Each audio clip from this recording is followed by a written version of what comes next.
Well, there's a couple ways. First of all, you have exams, and exams are one way to understand. And typically, one of the things that I look for in exams is significant independent thought. So you can check for it by saying, do they understand the question? Have they been able to communicate in their own words? Do they have proper references or sources? That's certainly one way. Another is papers, and I like to put papers in my classes. And these papers don't have to be 20-page papers. They can be a series of just a couple pages or 3 or 4 pages on particular topics. And another is, and something I've used in my classes, is to do article analysis or article summaries, where I allow students to go out and pick an article that's interesting to them, summarize the article maybe in 1 page, and then talk about how they would apply it, or they link it to a concept in our class in the 2nd page. But the key is you got to get them thinking about, this is the subject matter, how do I apply it? This is the subject matter, how do I apply it? And writing that out, having written that out, is one good way to do it.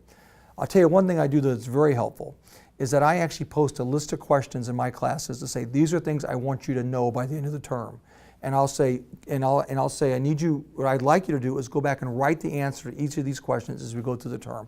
There may be 25 questions, and that may require 12 and a half pages of work. But what I give them as a reward is I say, I'm going to put 5 of those questions on the final exam. So if you do this work, that you're going to be rewarded, because you're going to have maybe 20% of the final exam or 50% of the final exam is work that you've actually done.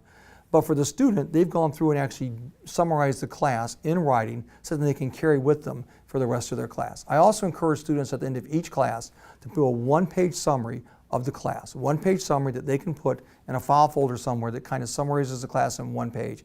I did this when I was a student, so a long time ago. I can still go back and take out marketing notes or calculus notes or engineering notes or English notes and say, in a class in 1992 or 1981 or 1977, here's 1-page note that summarizes what I did in 16 weeks, and they're very helpful.